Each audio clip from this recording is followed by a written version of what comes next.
But guys, I skipped away for just a moment, and joining us on the line now is the guest for the week, and a guest that's also available through WrestleBookings.com, a guy that I'm really glad to have on the show, former member of the Heart Throbs, actually still member of the Heart Throbs, but I think you guys probably have a new name for the team, thanks to WWE's legal team.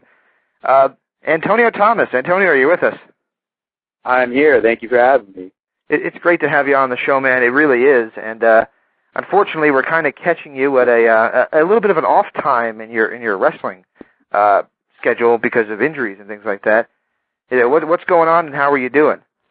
I'm doing great, actually. It's just it's not really some off time. I'm still doing all I can outside of the ring. I just had a concussion last month, and just going to take a little time off to let it heal. I went to see a neurologist. CAT scan came back good. I keep getting better. Don't have any headaches, any lingering stuff so far. But you never know with a concussion. You got to be safe. So, a month, maybe 2 months off or whatnot. But I feel good. My workouts are getting more intense every day in the gym, and I'm feeling great. So any wrestle bookings, don't worry. Any promoters out there that might want to think about booking me or have lost a bet where they have to book me or something, I am fine. And when I come back, promise Antonio Thomas will be better than ever. That sounds great. Now, what happened? And obviously wrestling's a contact sport, so it sounds like a stupid question. But what happened in the match that actually resulted in the concussion? Well, it was actually after the match. It was a triple threat match, and there was a little beat down at the end of it after the match. And I took an Alabama slam, which, as you know, is you land and take a pretty intense back bump. And I protected myself. I tucked my chin. I just whacked the back of my head pretty hard. And then a couple weeks later, I aggravated it inadvertently again. Was feeling good and aggravated it 2 weeks later, and set me back. Didn't really set me back, but it's never good to re-aggravate a concussion. No, absolutely not. I mean, look at people like Bret Hart. Unfortunately, we lost him. Right, you can't. Once you get a concussion, it's I'd rather tear an ACL. I'd rather tear a muscle or break a bone because you know when it's going to heal. The concussion, you never know. You can't take concussions away. They never, once you get one, it's there. So they add up. They're cumulative. And we all get them in all sports, and you just have to, fortunately, I got some great advice from Chris Nowinski and the Sports Legacy Institute that he runs, and have joined up with him to, when I do pass, hopefully it's not soon, donate my brain along with a lot of other athletes and pro wrestlers to their concussion brain research team. Oh, really? Very cool. Yeah, I figure I might as well use my brain for something in this life, so might as well be good for something. I'm still looking for an opportunity to do that. Okay. All right. So what we mentioned here on the show, actually, before we had you call in, or we pulled you on the line, was we actually were talking about your OVW run, believe it or not. And we were talking about how at one point the OVW tag division was really, really good. And, when we saw yourself, I believe you were in there with Capitelli in a feud. And Nick, you might remember that better than I do. Thrill Seekers, Matt Capitelli and Johnny Jeter. Johnny Jeter, that's right, yeah. Nick was actually, referencing that for us. And basically what we wanted to find out from you is, when we saw you guys there, and I do have a lot of those tapes, you guys really had a lot of potential. Do you feel that when they pulled you up to the main roster, you guys were really ever able to expose what potential you had, or do you think that you were kind of kept under the thumb, or what did you think when you got pulled up to the main roster? Well, we were never held back when we got pulled up to the main roster. We were given an opportunity of a lifetime. We debuted live on Raw at Madison Square Garden. A week later, we're in England. 2 weeks later, our third match for the company was on pay-per-view for the tag team titles. So they gave us every opportunity. They did not want what we did. Looking back, they did not want what we did in OVW. They wanted kind of to be the characters in OVW were so far from, you know, who we were as wrestlers before that and who we are now as workers. You know, it was so different for us, which made it so fun. But, you know, they wanted to Heart Throbs. They wanted to, you know, Heartbreak Kids when Shawn Michaels first turned heel, you know, like a Hollywood Blondes type arrogant, good-looking tag team. And we only knew as a tag team kind of doing the stuff we did in OVW. And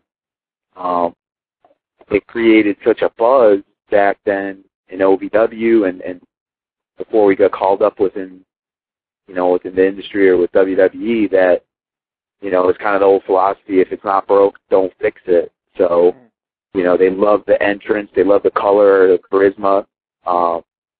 We just were not mature enough in the ring. We'd only been tagging not even 3 months as a team. And, you know, so that it was tough, but we were as prepared as we could, and, you know, they did not want the gimmick that was in OVW, and that's fine, because they're our employer. It's whatever they want. Now, what were the major differences, would you say, in what they wanted and what you were doing? And OVW were pretty much baby faces. We were just so we just said, you know what? This gimmick is so unlike anything we'd ever do on our own. Let's just make it as crazy as possible and kind of just be like Night at the Roxbury, but exactly, right. Amp it up. And it was never intended to be a gay gimmick. It was never. We're just like two. It was like Dumb and Dumber comes to wrestling, but you know, looking back, when you can do the antics in the ring, but when it comes time to get your heat in the ring, when it comes time to go in the ring, you know, you got to play your gimmick, but you got to be all business in there. And And as I got to tell you, you know, at the time we were doing the radio show here in Arizona, and it was at the Arizona State University radio station, and we were actually co-hosted by the Queen of Extreme, Francine, from ECW. And she actually commented, she brought you guys up out of nowhere from Raw, saying that she thought that was one of the greatest gimmicks that she had seen come on to Raw in a long time. And, you know, that would seem to be the opinion of a lot of the female audience. I think you guys really appealed to the girls a lot more than a lot of the guys out there right now. Yeah, and that's the thing, and that's what WWE envisioned, were two Heart Throbs, two Justin Timberlakes brought onto Raw to, you know, be Heart Throbs and be in the ring. And looking back on, like, once we left WWE the first time, we had our first match together, it was like, man, this is who we are. We're, Heart, we get it now. We get it. Unfortunately, it was too late at that time, but,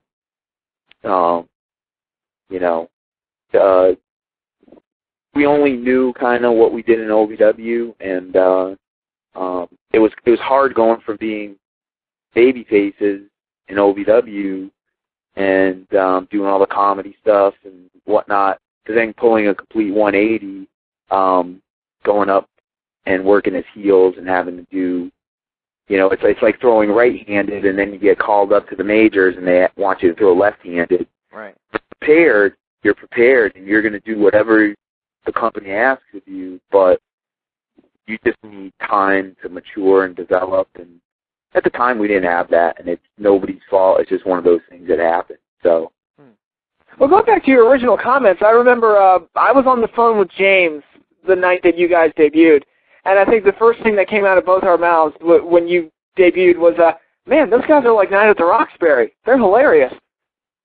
Yeah, that's what it was, man. It was exactly. It was just Night at the Roxbury.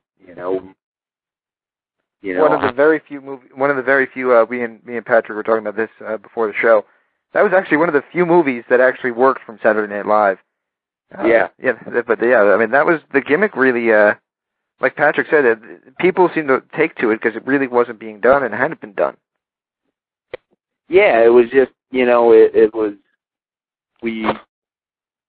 we just start just humping everything, and we get in the ring and we'd hump the ref. We're saying, hey, but we're gonna, you know, do this. And if there was a girl in there, if there was a, you know, female manager, we did a lot of stuff with Eminem and Melina, and you know, we're just gonna be as crazy as can be, and that's what made it so fun. Wrestling's supposed to be about having fun. Exactly. You know, when it comes time to go in the ring, man, it falls to the wall. But you know, that gimmick that was the most fun I probably had in my whole life, in or out of wrestling. Really?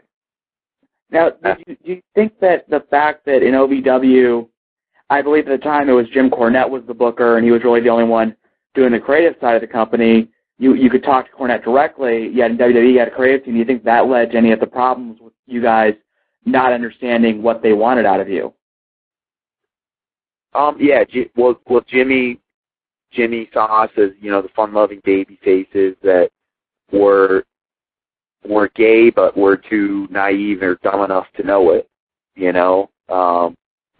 And WWE saw us as, no, they're too, you know, they're the Hollywood blondes, or they're, you know, we want them to be like two Heart Throbs, and which is what we really are as workers now, and were before then. We just get so wrapped up in the gimmick. It was like, you know, they loved the entrance, they loved the color, they loved everything about us, but we just had to channel it into being heels. And, you know, more time in OVW, more time. We never did house shows before we debuted. It would have been great to work house shows and tweak the gimmick there. Unfortunately, we were learning, tweaking our gimmick live on TV in front of the whole world. So it was like we were literally without a net. Right. You know, we were on Raw. It was live. It's ironic that you mentioned that, because you guys really did they threw you right into the fire, and you really didn't have, despite OVW, really have the opportunity to, you know, come up through what would be territories and things like that. You're really perfecting the gimmick. Because if you watch, like, right. If you go to our store right now on there, it's a cheap plug, you know, we have things like the classic Bill Watts UWF on there, and you see Hacksaw Jim Duggan on there, but Hacksaw wasn't Hacksaw yet. He was becoming Hacksaw.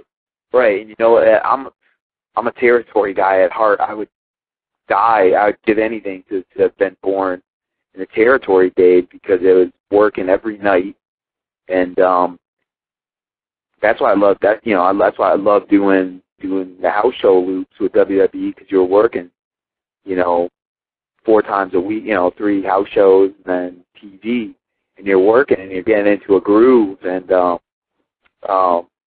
same thing with OVW. You get in the ring working every day. It's great. And, you know, there's only one place to do that now for the most part. But back in the territory days, man, there was 50 or something. You know, there were 50 different places to work. Yeah. And, you know, when guys in the 80s got called to WWF, they were men at the time. You know what I mean? They were in their 30s. They were men. Right. They had time. You know, the Rock and Roll Express, Midnight Express, all the great tag teams in the 80s had years to develop, you know. And, you know, it's not like that anymore, and that's just the way it is. Things change. I'm not saying we needed 5 years to develop, but, you know, a little more time would have been good, but to prepare on house shows or OVW. But you know what? We knew we could get called up at any time, and we were as prepared as we could be. And exactly. You know, now, one of the things that you said, and that sounds different, and I think I could speak for Patrick when it says, we kind of reminded of an interview we did about 4 years ago with Andy Douglas, who was in the Naturals, is that you guys are younger guys, but you seem devoted to the tag division, whereas there's very few really devoted tag teams out there right now. You know, there's a lot of guys that get paired together because either the creative doesn't have anything for them individually, so they put them in a tag team, or they just become a tag team just because there's, you know, for whatever reason. But there's no, you know, they're not really a tag team. You guys seem to be one of the few real tag teams out there. Yeah, I mean, we knew each other. We trained in the same place. We knew each other before I even had my first match. First time I met Romeo, you know, I even had a match. I was training a couple months. He's like, goes, you know, hey, we look alike, and you know, there's no tag teams. He goes, we should be a tag team. And I was like, well, I never had a match yet. I didn't even learn to take an arm drag. And, you know, honestly, we're like, you know, he lived 2 doors down from me. We traveled together. We trained together. We watched tape together. We watched Night at the Roxbury and Fred. Now, which one would you be? Would you be Greg Butabi, or which one would you have been? I don't know. I would say if we were Dumb and Dumber, he'd probably be more Jim Carrey, because he loved doing all the comedy stuff and all the ha-ha. I was the more serious, let's get down to wrestle and technical side of it. So I'd be in my apartment room watching, you know, some NWA stuff or watching Ring of Honor stuff, and he'd be watching the Fresh. You know, we both watched. He watched tapes as well, but he would come up with promo stuff or see, hey, I saw them hump the ref and or hump the Night at the Roxbury. Let's do that to the ref. All right. We combined, and you know, yeah, all right.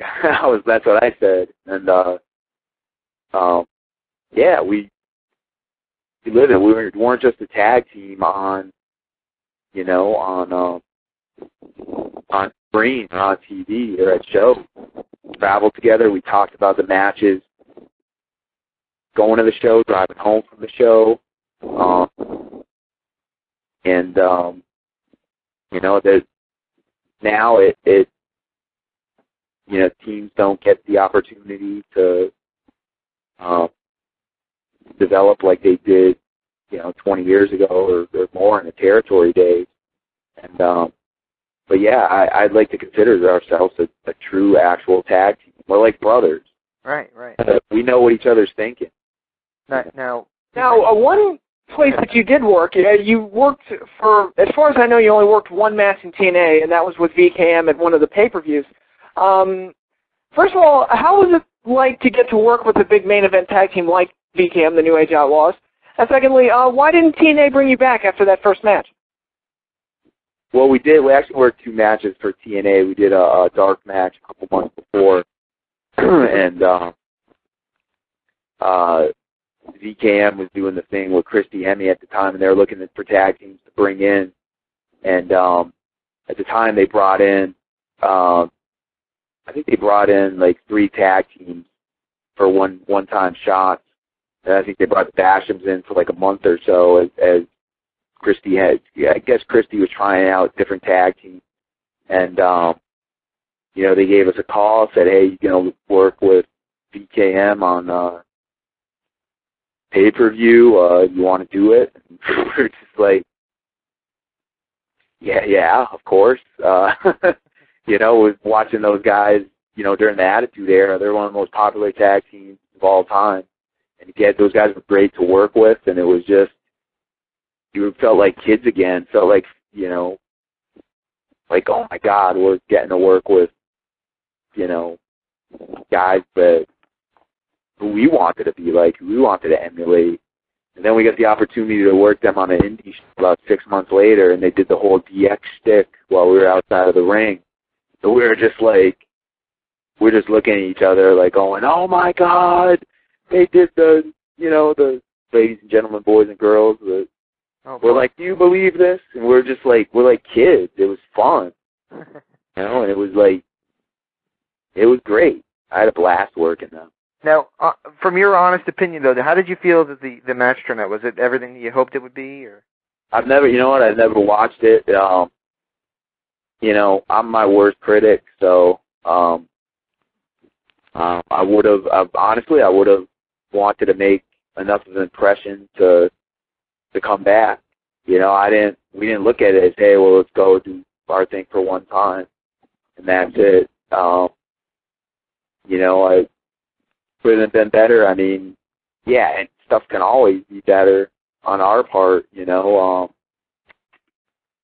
But that's, I don't know. I don't second guess things like that.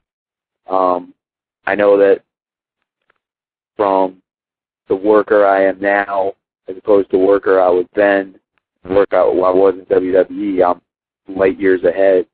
And that's one thing I love about this business is learning and getting better, because I want to get back to TV, whether it be TNA, WWE. I want to be on the biggest stage there is with the best.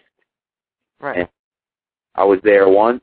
I want to be back there again. I got a lot more that I need to accomplish for me that I know I can do, and it's just a matter of going out and doing it, you know. Are you and Romeo together on that? You guys thinking the same thing? Yeah, I mean, pretty much for the most part, it's hard. You know, Romeo's been doing very good, very successful, doing a lot of acting in New York, and he's a very successful personal trainer on Long Island. So he has, you know, both outside of wrestling, we both have a lot going on and are both good. You know, we're both very happy outside of wrestling. If we never went back to TV, whatnot, you know, we would like to, but if it didn't happen, hey, you know, we're not going to hang our heads. But, yeah, I mean, I think there's definitely some unfinished business there that we'd like to, you know, we didn't envision being on TV for 10 months. We wanted to be there for 10 years, you know? And there's still time. I mean, you're still a very young guy, aren't you? Yeah, I mean, I mean, you're probably younger than I am. No, my body feels great. I mean, you know, once I can get back in the ring, and which will be very soon, I'm ready. I'm ready to go back. I'm ready to fulfill my promise. No pun intended. Cool. Very good. Well, let me ask you about the psyche of a tag team wrestler, though, because as a singles wrestler, a lot of people think, okay, well, the sky's the limit. I'm going to be the world champion, and this, that, the other thing. The tag titles, you mentioned, you know, pretty much almost immediately you guys were in a tag title match. You ended up in the pay-per-view and the tag title match. What is it that's changed in tag wrestling and the perception of tag wrestling that went from, you know, we talked about the Rock and Roll Express, the Midnight Express, the Rockers, Heart Foundation, Demolition, Legion of Doom, all these great tag teams that we talked about through the years. All these guys, you know, had to climb the ranks to get tag titles, and what's changed in the perception of tag wrestling that all of a sudden the belts just aren't quite as meaningful as they once were? Well, I still think the belts are very meaningful. You know, I mean, there's some great tag teams out there. There's some great tag team wrestling. I don't know. I mean, there's actually, you know, like Dudley's Team 3D been around, you know, one of the tag teams nowadays that have stood the test of time. Beer Money Inc.'s been around for a while. I think you know, when you get two guys together, like, say, Miz and Morrison, there's such potential there for those guys to be single stars that you want to take as much time to nurture them as possible main eventers, than have them be in a tag team. Maybe, I don't know. But, you know, I don't know. That's a good question. You know, I knew when we were teaming and when we team now, our focus is on tag team wrestling. When we do singles, which is most of the time now, our focus is on singles. So, I don't know. I'd like to see tag team wrestling go back to the way it was, and I think the territories had a lot to do with it, having time to develop, go from state to state, work different crowds, different people. But there's some great tag teams out there now. So, because it's funny that you mentioned the Attitude Era earlier, and a lot of people like us who really, you know, sit here and you know, Al Snow made a comment to me once. He was going on, and after an hour rant about, you know, the state of the wrestling business and you know, going for finishers and basically explaining everything, he said, yeah, but what do I really know? Because all I'm really talking about is a bunch of guys who pull their socks up and fake fight. So after really giving this passionate thing, he just kind of summed it up in a heart, you know, just like that. yeah. What I'm trying to say here is, actually, I don't know what I'm trying to say. No, I'm just kidding. Same as usual, right, James? What's that again? Same as always? Same as always, that's right. But when you watch the show today, the tag team champions right now are Chris Jericho and the Big Show, and that's fine. They're two huge single superstars, both of, either main evented WrestleMania or have been right there at the top of WrestleMania, and they're huge superstars, and they're wrestling guys like, unfortunately, Mark Henry and MVP, who, again, you're probably not going to see team up once the feud's over. Do you think it is just a casualty of the Attitude Era, where the you had Eric Bischoff, who obviously was on WCW and promoting WCW at the time, who didn't like tag teams and will tell you so, and that's largely why there was very few tag teams in WCW. Do you think that could be why it is, like the casualty of the Attitude Era and the Crash TV style, or I don't know. Tough to say. I don't know. It's a good question. I think, like Cody Rhodes and DiBiase, they've had over a year as a tag team to develop. But obviously, you look at both those guys and you see them being possible and probable main eventers in the future, in the not so distant future. And so I think,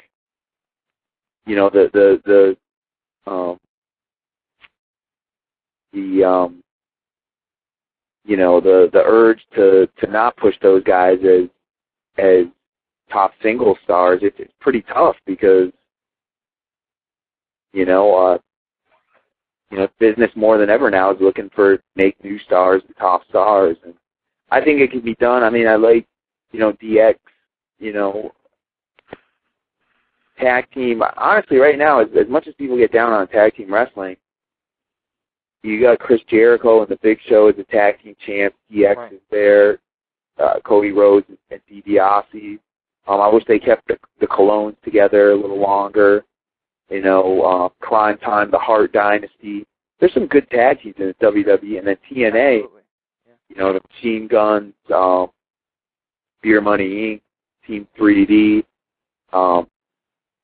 British Invasion. There's a lot more good tag teams than people think. Right.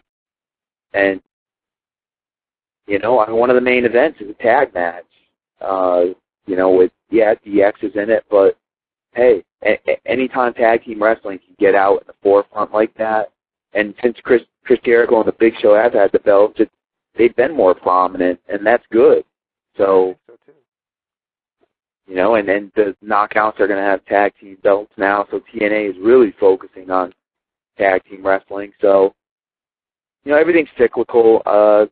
I think it will come back again to the level it was in the 80s. I don't know, but it's stronger than it's been in a while right now. Absolutely, and that is a good thing. And I mean, we mentioned on this show where we overanalyze things. The TNA tag division, you mentioned it. They're so red hot, with especially people like Beer Money, who are just a phenomenal team. I'm sure Patrick would agree. Oh, absolutely. I think the tag division in TNA is the main reason I watch. And, I mean, you guys would fit really well right in there with that. Actually, are you okay to take a quick call here? Absolutely. All right, we have a caller coming through, two of them, as a matter of fact. First of all, from the 702 area code, you are on the air. Who is this? Hey, it's Michael. Hey, Michael, do you have a question for Antonio Thomas of the Heart Throbs? Well, yeah, I was just wondering, I guess, what do you think is the main reason why, I guess, Rhodes and DiBiase, they've been a tag team for so long, but to be honest, they really haven't had any matches with anybody. They've just been beating up people that Orton seems to face on Raw, and that doesn't really seem to build any kind of tag teams, like it used to be with Edge and Christian and the Hardys, Dudleys, and, there used to be real tag team matchups, but now it seems like they're just ceremonial goons who don't even really have tag matches in most pay-per-views. What do you think Vince's rationale is for booking it that way? No, I tend to disagree with that. I think, any great stable has their single star and they have their tag team. You look at, they've been on many high-profile tag team matches. They're in high-profile matches every week on Raw, and they've had over a year as a tag team together, which is a long time nowadays. And yeah, they are Randy Orton's henchmen, but at the same time, you look back at the Four Horsemen. Ric Flair was the singles, the top singles guy, the world champion, and Tully and Arn or the tag team. Whenever someone came out and then, Dusty or Magnum TA came out to, get on Flair, bam, Tully and Arn are right there. That's that heel mentality. It's like a pack of wolves ganging up, the gang mentality. I think it's perfect. I think what they're doing with Legacy, and I love it. And I think they've kept them as a tag team. They've kept them strong as singles competitors, and they also, while serving their purpose, as Randy Orton's henchmen. All right. Well, thank you very much for the call. And one more caller, and then we'll let you off the line. Caller from the 979 area code. Caller, are you with us? Caller is not with us. He has hung up. I guess you intimidated them, Antonio. Oh, man. All right, man. Well, we can't thank you enough for spending this time with us. Before we let you go, can we just give you a couple word associations? Absolutely. And basically, we're just going to name some names that you've encountered over your career. And if you have a one-word answer, that's great. If you want to give a story, that's great, too.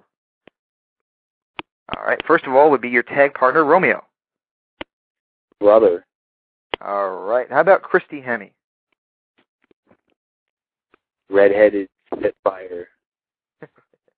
How about... Everybody seems to call her that. Yeah. Oh, it fits, doesn't it? Oh, yeah. I got one for you. How about the new sensation in the WWE, John Morrison? John Morrison, phenomenal. Got to work with him so many times with M&M and OVW. Phenomenal. Next, it's a no-brainer. He's a main eventer in the making, and love watching him. Phenomenal. I mean, the fun thing about him right now is that you can tell how good he is, not just by watching him, but hearing Jim Ross call him, because when you hear Jim Ross calling him, you can tell that he's watching something special. Yeah, that's a great point. Like the match he had with Edge last month or a few months ago, Jim Ross really, you could feel Jim Ross's emotion, and he was on the edge of his seat, as we all were. And that, if anyone saw that match, it was great. The series of matches he had with Punk, and a guy that started out winning Tough Enough, it's where he's gone. He's a hard. Ever since I've known him, my first day in OVW, he's been a hard worker. He's one of the first people to get in there with me, roll around in the ring. He deserves everything he's accomplished and will accomplish. Absolutely. How about, let me give you one. Let me give you Melina. Melina, sweet girl, great to work with, and got that Latino diva vibe that you saw her when she was a heel on TV, and it was like no, that's Melina. She's so sweet, just a sweet girl. Alrighty. Another super hard worker as well. Alrighty, and we're going to close out in just a second, but I got to ask you this, and as I ask this one, I have to bring on one of our contributors every week here, Mr. Eric Clancy. You're pulling on the line. He's calling in. I have to ask you this one, and there's two left, and one of them will be one of Eric Clancy's least favorite people. Let's go with Triple H, the Game. He's the Game. He's arguably the best in the world. Just phenomenal from where, from WWE to what he's accomplished now. And you know what? Anytime he was always there. Anytime I went up to him for advice, he always took the time to give feedback, always took the time. He didn't have to. He could just said, yeah, he take the time to talk with us and help us and whatnot. And anytime we ever asked him for advice, or critique or whatnot, he was there to help us out and lend an ear. So. See, Eric, he's not the devil. Is there a rumor going around that I don't like Triple H or something? And let's close out with the final name, and I think we always give this to people. Let me ask you about Vince McMahon. Genius. Absolutely. Genius. Workaholic, too. Pro wrestling, yeah, he's a workaholic. He's the man you want to impress. He's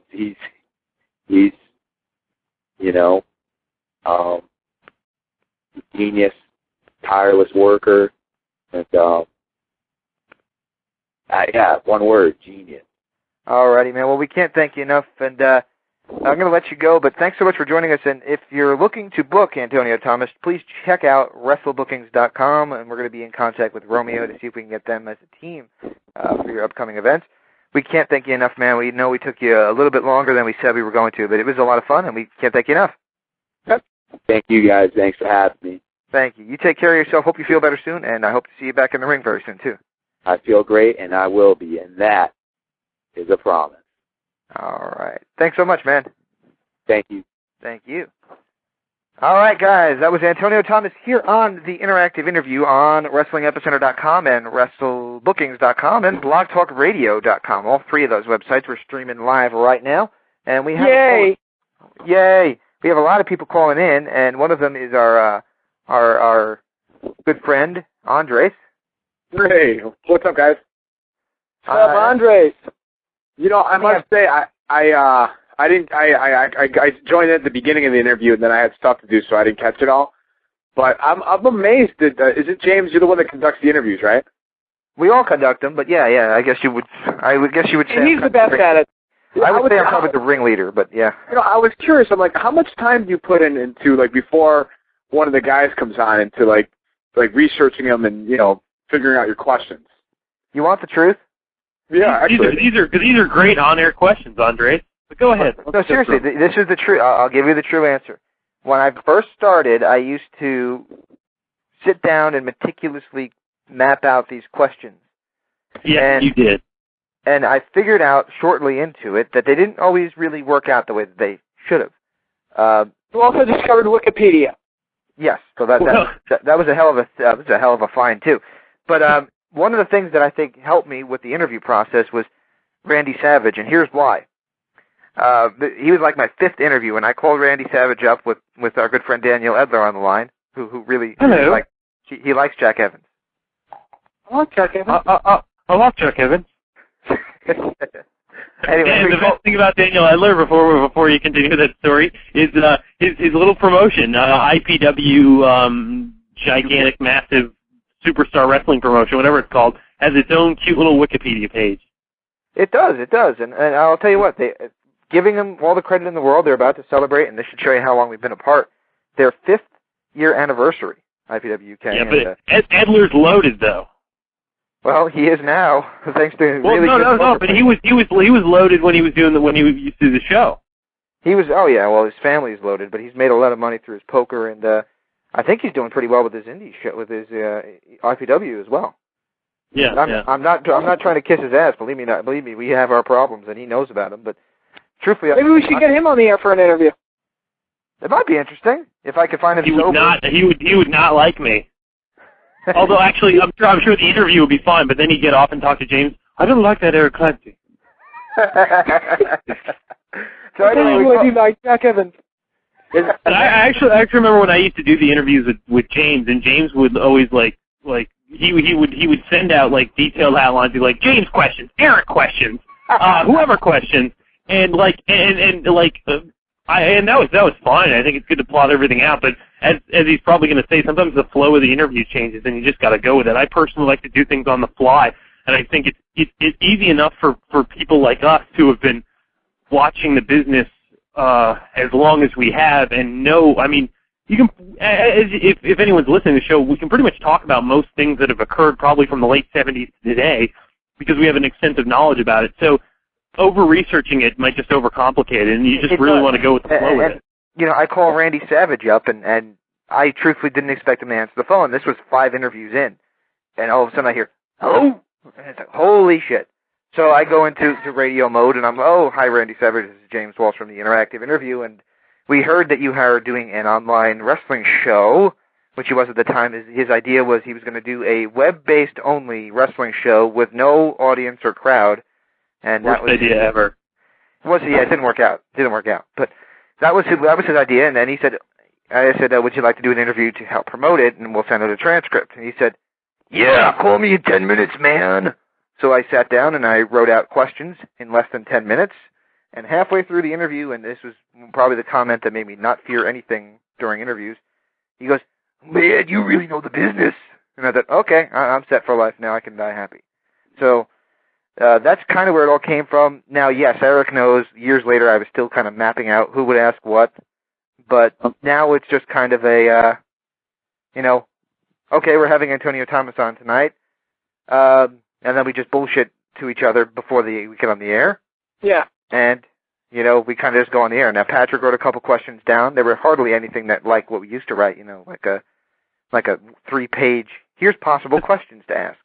Yeah. Instead, it was here's an overview. Excuse me, have you heard of Gordon Soley? If so, how did you feel about him and why did you like him? I'll see, to anybody that be interviewed by Eric Clancy, I would strongly suggest to do it after a SmackDown show and not after Raw, because I had the pleasure of watching it with him, both the episodes with him, and it was like Dr. Jekyll and Mr. Hyde. Unbelievable. Well, we actually opened up the show. Talking about I was going to talk about that, and then we went to the guest. Oh, okay. But yeah, dude. Yeah, I was, and you know what? It's what's being presented to me, and you know what? Raw wasn't even that bad. I mean, it was bad. I want to talk to you about this, Eric, because I know we're going to have some buffet of opinions that people can pick and choose from here today. Sure. but here's my honest opinion on Raw. And before anybody gets this in, I want to get this in because I'm sure I'm going to get lynched by somebody on the line. Expecting it to be what it is every week, and that's what you go in expecting it to be. You're not going to, if you started watching this like in 1998 and this was the episode you got, you'd probably be like, what the fuck? But watching this now and knowing what you're getting yourself into, I sat there with a smile on my face thinking, yeah, I must be sick from school because this is The Price is Right. That's kind of cool. and I smiled and I enjoyed them doing the showcase showdown and all that stuff, and it was kind of funny. I kind of enjoyed it. I'll be honest. I agree with you in that respect. If you look at it for what it is, and this is not what it should be, but for what they were presenting, the Bob Barker segments were fun. They weren't brilliant. It wasn't Hamlet, but I smiled when IRS said, "Oh no, Bob, everybody needs to worry about their taxes." I laughed at that. I laughed at the Jericho bit. I thought Jericho laughed at the Jericho bit. Yeah. There was I thought a lot of Jesus, what did Chavo do to anybody? I never even liked him before, but now I feel kind of bad for him. But it's just it was the show, honestly, like it says, like the segments were fine, but unfortunately you're supposed to be delivering 2 hours of epic, action-packed, entertaining, adrenaline-pumping television, and like you said, we got The Price is Right. Right. Well, that's what they wanted to do, and from what we've seen thus far with the Vince McMahon episode, the Dusty Rhodes episode, the Jeremy Piven episode, it was nice. It was so much better, but it's still not where it needs to be. But it's not even in the ballpark. But yes, I do agree with you on that aspect, James. I'm not saying anyone should ever duplicate this show, but in comparison to what we've been seeing with the celebrity stuff, it was better. Yes. Well, TNA probably very soon, because they always seem to follow suit with WWE, will probably have Chuck Woolery on to do an episode of Scrabble on Impact. So. Nick Noel attacked in 4 seconds. Hold on 1 damn second, James. I gotta say this. Who's ripping off who? Because let's look at something. By the way, before he says this, he practiced this on me on Monday, so I'm anxious to see it in its final form. Let's look at this. Let's look at something. A couple of weeks ago, AJ Styles, big announcement, is going to change his entire career. We're watching Raw. Now, Batista is going to make a big career-altering announcement. And what else did WWE do? They brought out AJ freaking Krasinski. So who's ripping off who?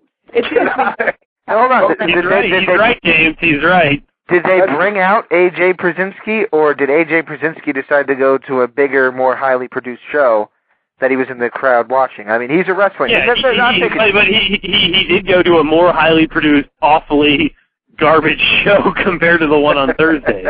But Impact isn't the best show on TV, the wrestling show on TV right now, but it is miles and miles ahead better than Raw. I'll give you that. My Impact is better than Raw. I will say that. And then TNA has been doing a good job of the shows lately, even if I don't agree with the murder suicide waiting to happen. That is Kurt Angle.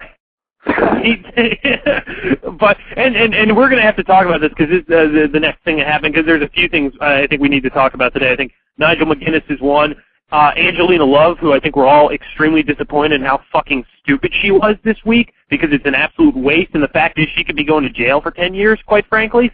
And there's a lot of stuff to talk about, but I don't know why I segued into that, but go ahead, James, whatever you're talking about. If Andre can make a quick discovery on Raw, I figured something out. I'd like to enlighten all our viewers with it. Okay. I figured out what they're doing with the Chavo Hornswoggle. Okay. Before you say this, I want to preface this. I said, I believe this is a joke. Andre seriously believes this, so it's a little bit of both. It's a little bit of both. Let's hope for the best. Here it is. I have been I think I wanted to start an I Hate Chavo fan club. I always despised Chavo, but for some reason, I'm starting to actually feel bad for the guy. I never thought I'd say it because I really hated Chavo. And now you start feeling bad, and the whole master plan is that this is the only way to get Chavo faced, because he was so hated by everybody that now people, and Eric included, are actually now feeling sorry for Chavo. Wrong! So is Hornswoggle going to be a heel now? No. I don't know, and I'm gonna We have to let Nick go. Nick just screamed at the top of his lungs. I think that warrants him getting the floor. That is how you get the floor in the show. First and foremost, how much politics work that way? First and foremost, if that is their plan, that's called ass backwards doing things. There are plenty of other ways to get a guy over babyface. And don't say Chavo's never been over as a good guy, because he has been over as a good guy. Go watch SmackDown back when he was teaming with Eddie. Los Guerreros were probably the most popular act on that whole damn show.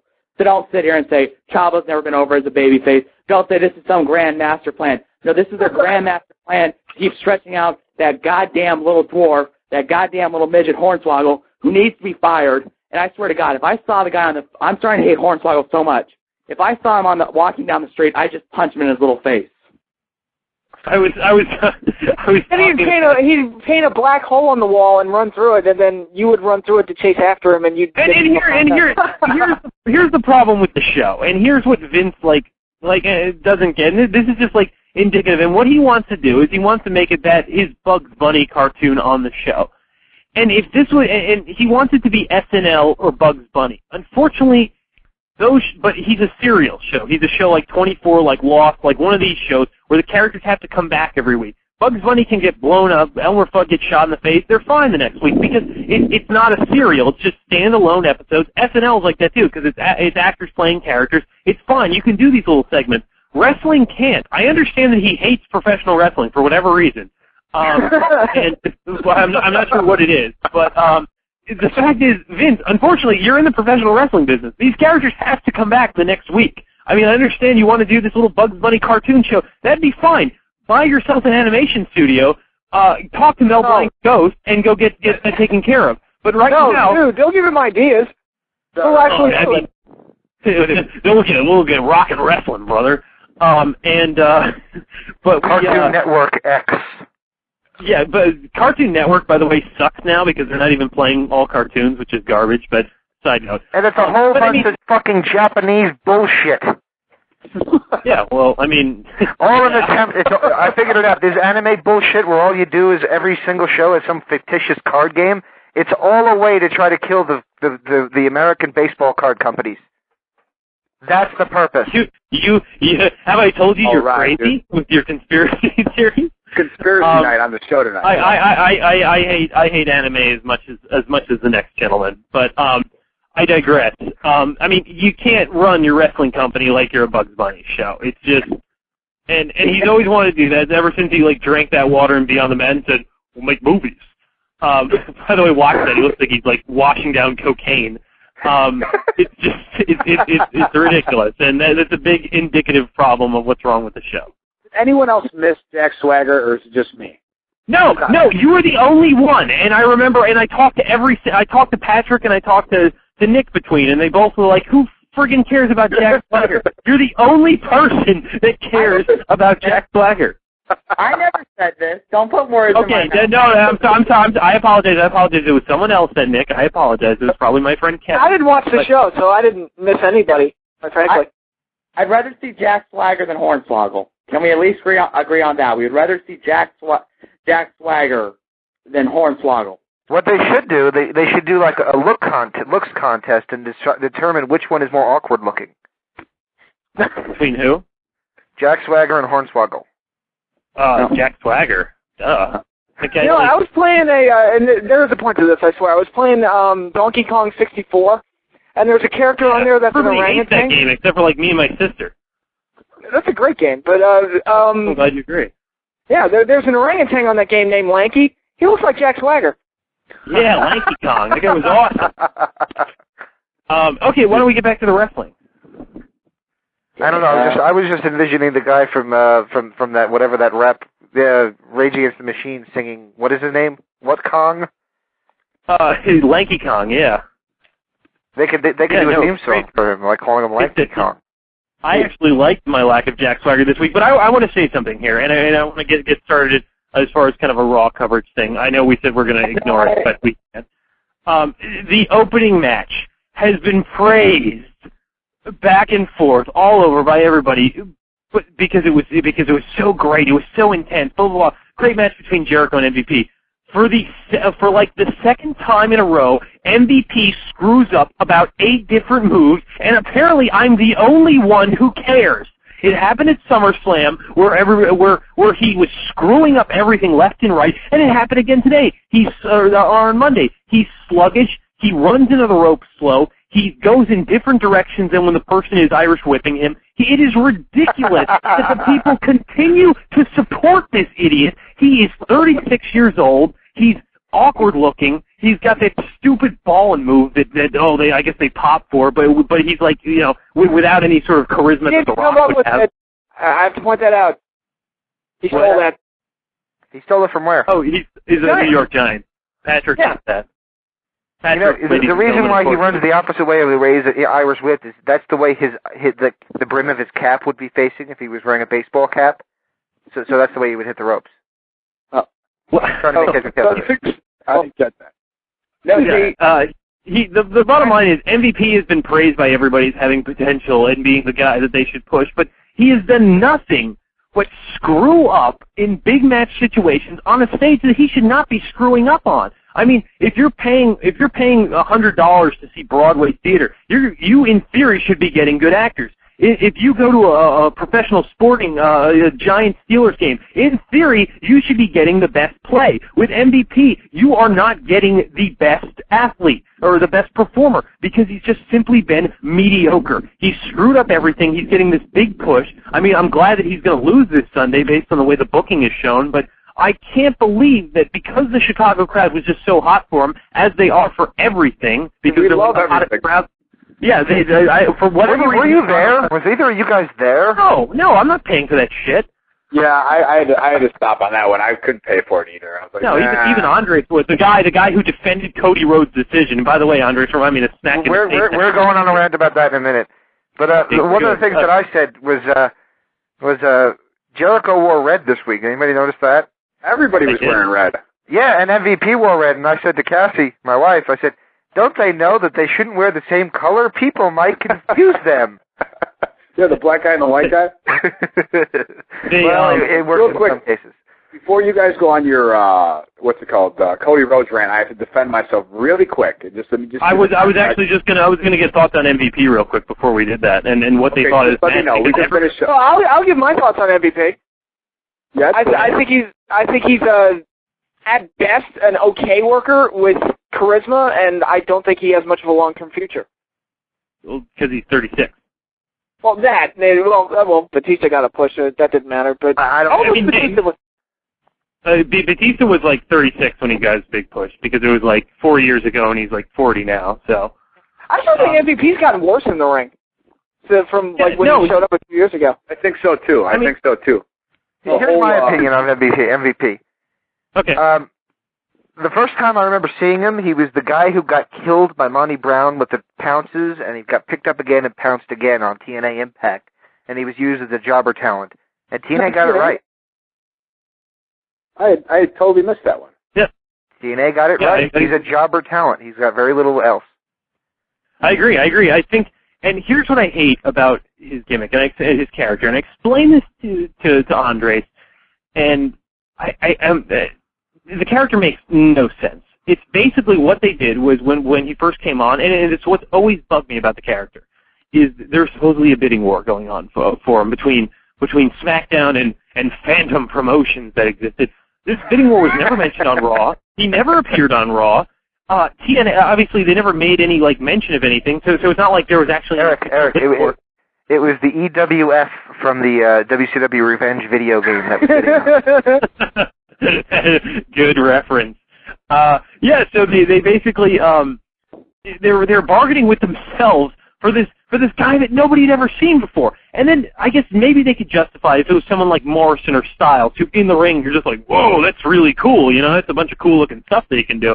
But he wasn't. He like his big spot was the playmaker that Eel Skipper used to do. Oh wow! Pardon me while I yell. And he was like the what's it called? Like the prima donna football wide receiver. Okay. That's fine. It's fine. They want to make it. No. I understand it, but the problem is when there's a bidding war in 2003 for Terrell Owens, he'd actually done something before, and there was actually market worth for him. There was no market worth for MVP. I understand what they wanted to do. It was just executed so horribly because it wasn't like they were getting somebody over from maybe a highly touted star from TNA or some big developmental guy or whatever. It was just this guy who's over the hill, had been in prison, and has mediocre talent. And, oh, wow, we're going to throw all this money at him. The character didn't make sense, and that's a big problem I've had with connecting him with him as a character. And now we've got all these problems with him just being sloppy in the ring and nobody seeming to care. So that's why I ran on MVP. We have a caller coming through from the 702 area code. Caller, did you have a comment?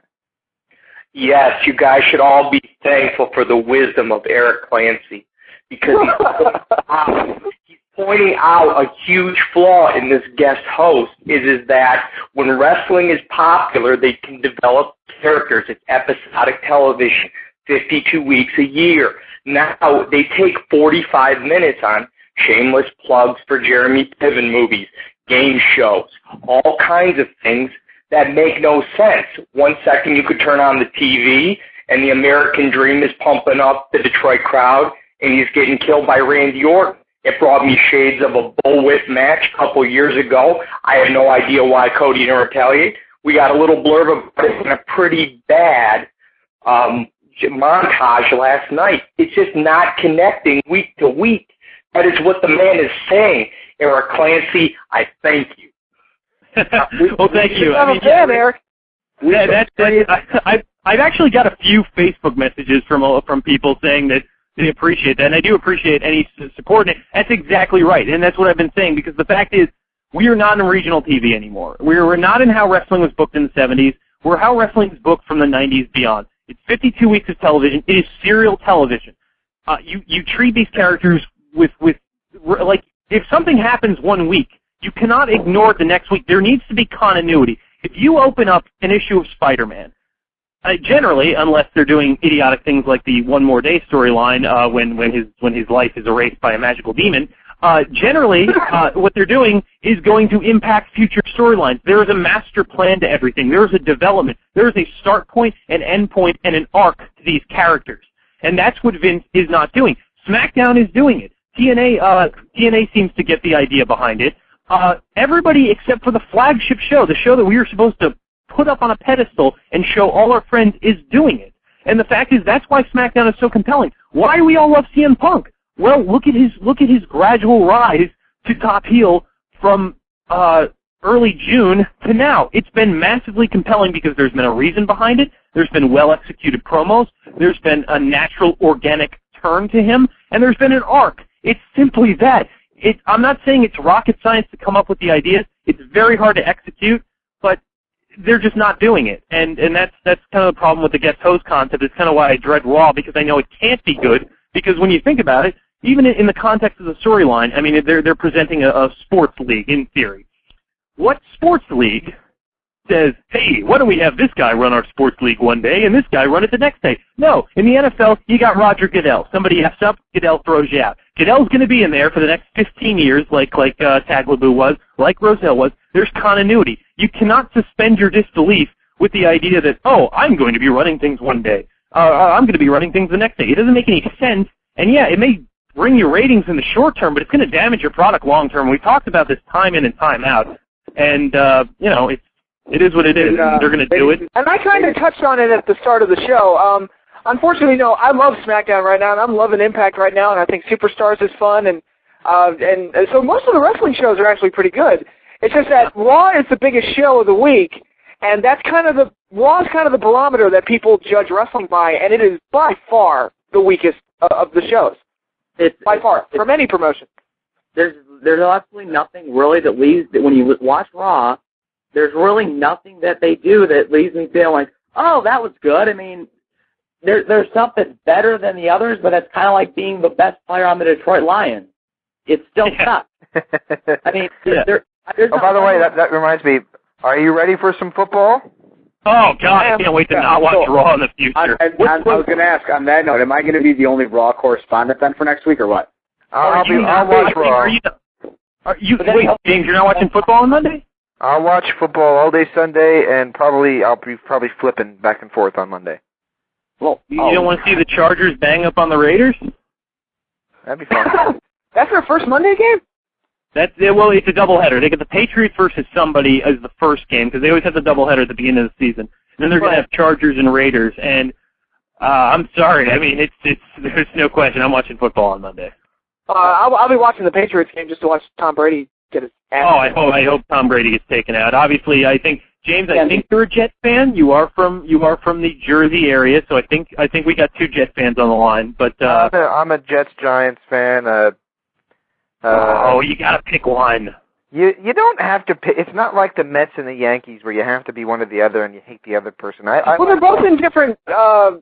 One's in the NFC, one's in the AFC, so you can root for one up until. Well, I mean, not necessarily. I mean, I don't have anything, and we're going to get to Raptor Wrestling in 2 seconds, everybody. I promise. But there is a difference. James is right for the fact that there's no real Jets Giants. I mean, I don't really dislike the Giants too much. I fucking hate the Yankees. Like I can't stand them. Like real quick, you guys are all football fans, so real quick, if your team was playing this Sunday night, what would you watch? Your team or Breaking Point? My team. Oh, my team definitely, but my team is not, and I'm going to be able to get Breaking Point for free. So yeah. No, how are you going to see Breaking Point for free? Friend's ordering it, so he's inviting us. Wait, you're not splitting the price or anything? Because that's normally what I get roped into. I will not contribute to a Breaking Point fund.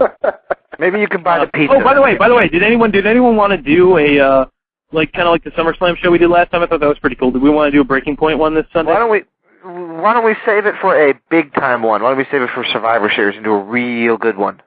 Well, all right. I do want to do. James is like, let's do. James is like, let's save it for Survivor Series. It's Breaking Point. We're probably all going to be shitty and have horrible opinions. But if we do it Survivor Series, it's going to be real good. Our opinions are going to be fresh.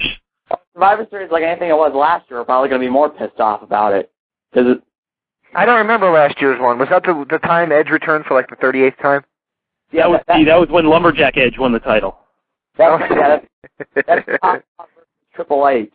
But that was where Triple H, arguably, as Antonio said, arguably the best wrestler, and I will argue to the day I die, had a wonderful match with Vladimir Kozlov that was actually voted by many people to be worst worked match of the year. So congratulations, Hunter. Another accolade. That was not Hunter's fault. It was Kozlov's fault. Yeah, it's everybody else's fault.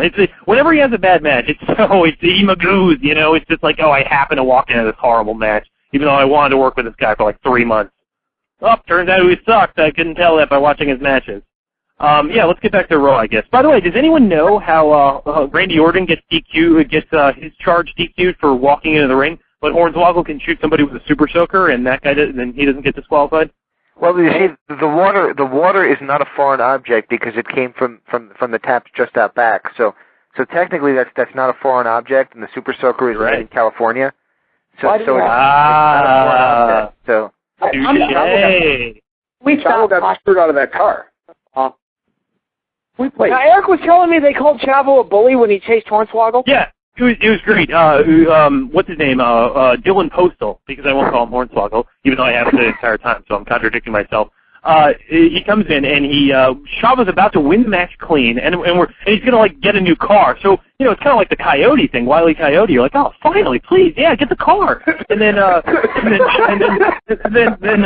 then little Dylan comes in, shoots him with a super soaker when he's about to win for no reason. Chavo hasn't instigated anything the entire show, and then Chavo jumps off, and Michael Cole, who I want to get in a fight with. I really just want to break his jaw and I want to Heidenreich him, But Eric, he's been hosting that show for 347 goddamn episodes. I'm so glad you just referenced that, because Andres and I saw that the other day, which followed up with a brilliant comment by Andres where he says, boy, I bet Michael Cole's really tired of people telling him that he sucks, I guess, which I thought was funny. But yeah, no, I mean, Michael Cole.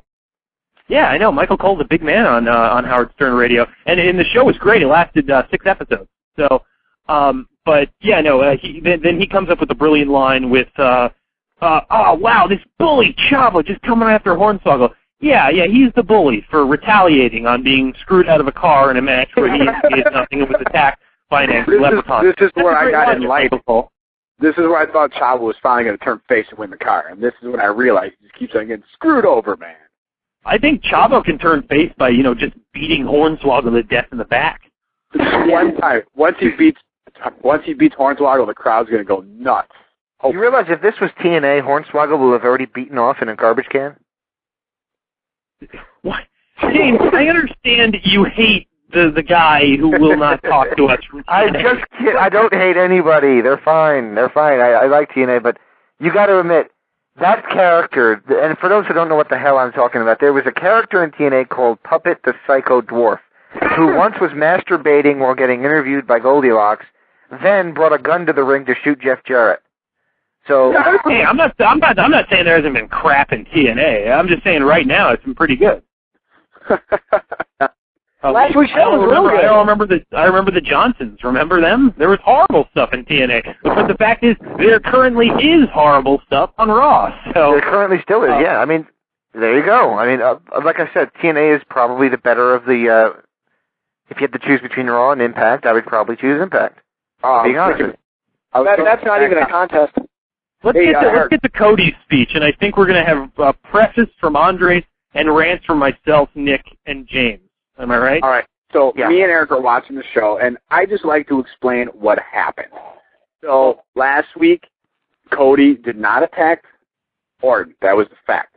So this week, he explained it. And all I said to Eric was, wow, I like the fact how he at least explained what last week's actions. And then Eric went psycho in terms of trying Did you hit him with the pillow? No, I punched him. Things were popping. I'm like, Eric, work with me. Fact. Cody did not attack Randy Orton last week. True or not true? He's like, yeah. I'm like, so this week he's got to at least talk about last week. Whether it's what they should have or not, it's irrelevant. And then Eric goes into what should have happened.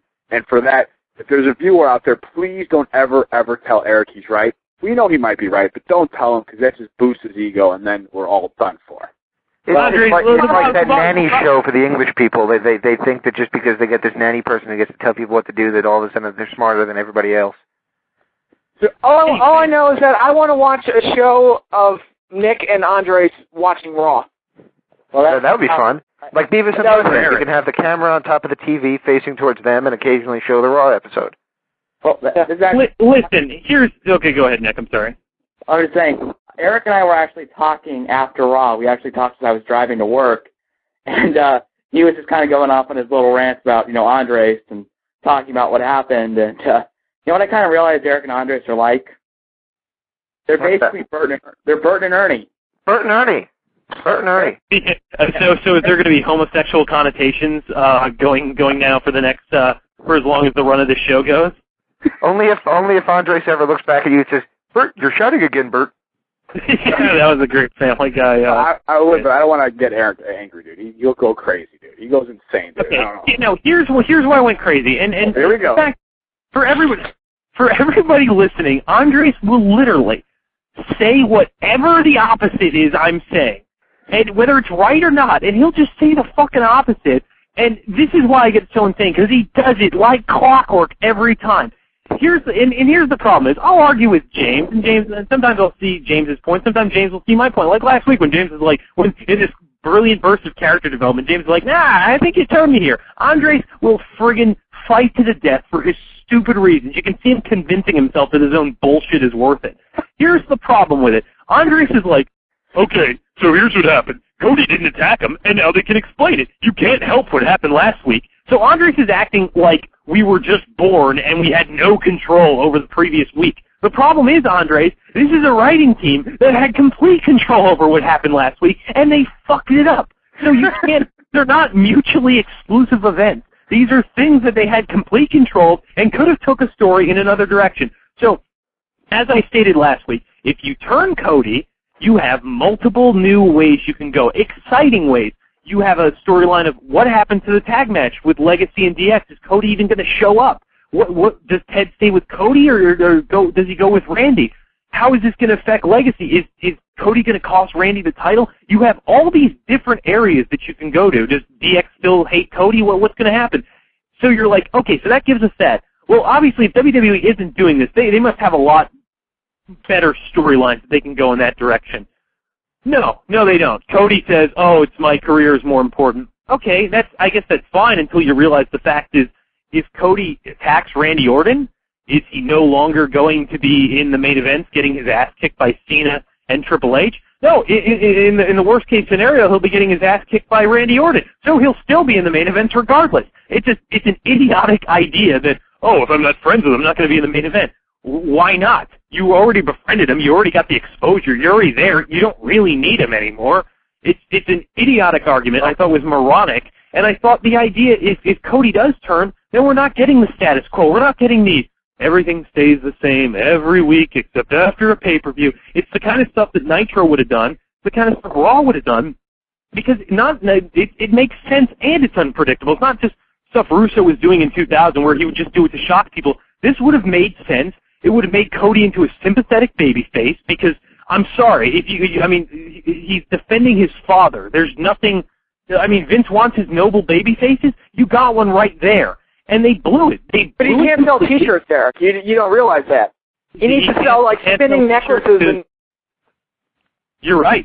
With all that hip rap merchandise, which that music genre has gone downhill since Rock Band has come out. So let's keep selling that, Vince. Way to be on the times there, buddy. Cody, the fact is, good television is going to sell your merchandise because you're going to get more people in the arenas. They're going to get more excited about the characters. And guess what? If you're going to cater to 3-year-olds anyway, they don't spend a lot of money, Vince. All right, let me give you my opinion on this, okay? And I'll map it out the way I would have done it as well. Now, I want to preface this by saying that I don't believe that Cody Rhodes will ever be your poster boy on a lot of T-shirts and things like that.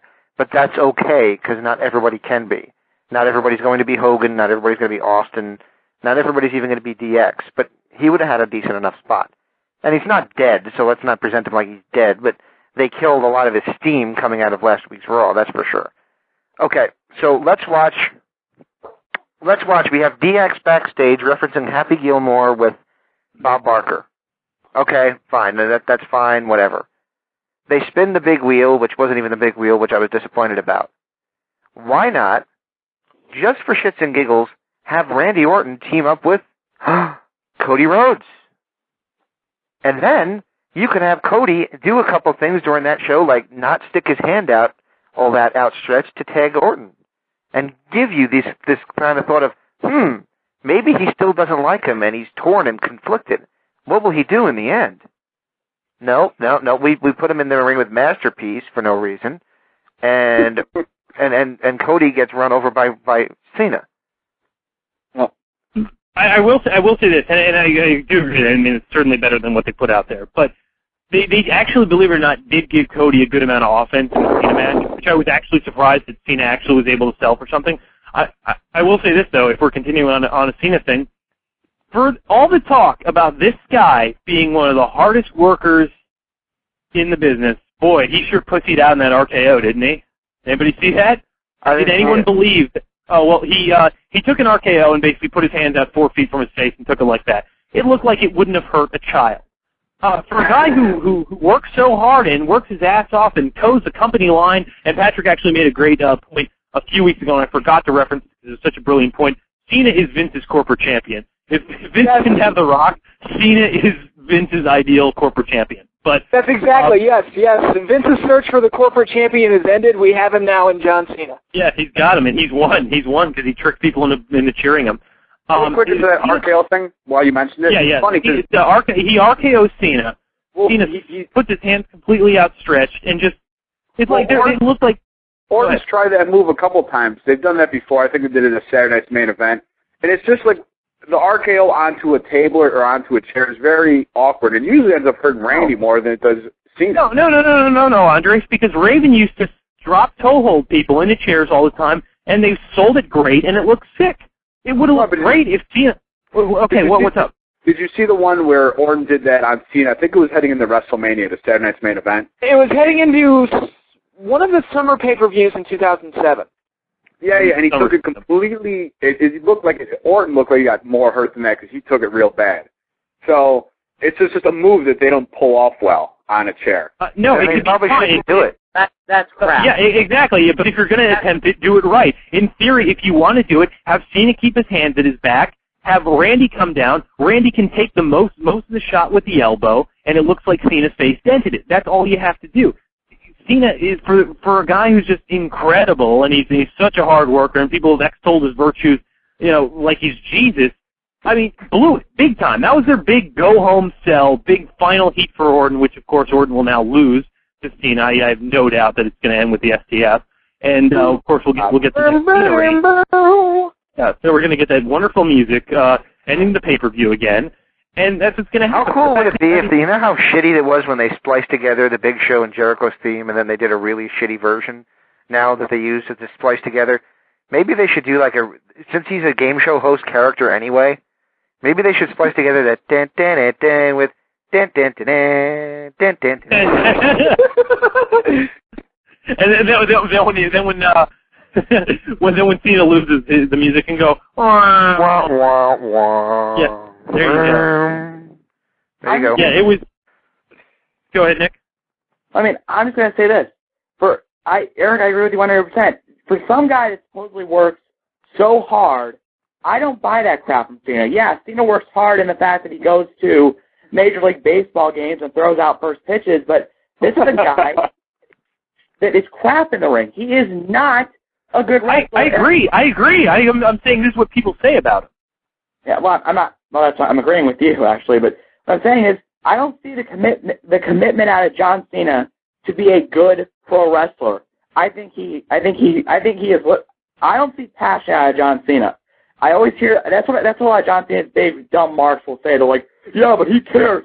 He's the most passionate wrestler out there today. He truly loves all fans. Like, no, he doesn't. He loves the money. He loves being famous. He doesn't put the work in. Yeah, but you say that, but I'm sorry to interrupt, Nick, but what you're basically saying is he's doing it for the money. Now, even though Cena is nowhere near what Hogan ever was, imagine if Cena ever did come out and say what Hogan did, that he did it for the money. He would be a huge heel. Okay, but James, that is very short-sighted of you to say something like that. And you should go. My God, we got Vince on the show. Vince McMahon, everybody. For those of you who don't know, that was a statement said by Vince McMahon during a creative meeting when someone suggested they turn heel, the Cena heel, which is, of course, as James stated, a logical point, but and where they probably should have gone long ago. But Nick, I agree. I completely agree with you. I mean, as I said, the fact is there is no passion for him. It's just paint by numbers. And the thing that always makes me sick about Cena is the fact that he always talks about, he always insults The Rock, and I know it's what Vince is telling him to do, but I think deep down Cena kind of buys a little bit. But the fact is, Cena just is, he'll never be The Rock, and Vince hates it, Cena hates it, and the fact is he will never reach that level of success. His movies will never be that big. Cena's movies are like, I mean, Rock's movies open to like, on average, $25 million. Not big by Hollywood standards, but certainly bigger than the $2 or $3 million that Cena's open to. It's just, and the fact is, if somebody offered Cena the kind of money Rock was getting, he'd leave in a second. It's just so hilarious to hear Cena stand on his soapbox and talk about this. Well, here's what it is. Cena wants that big WrestleMania match with The Rock. I think Vince wants that, and they're trying to goad Rock into coming back. That's what that is. But it's not going to happen.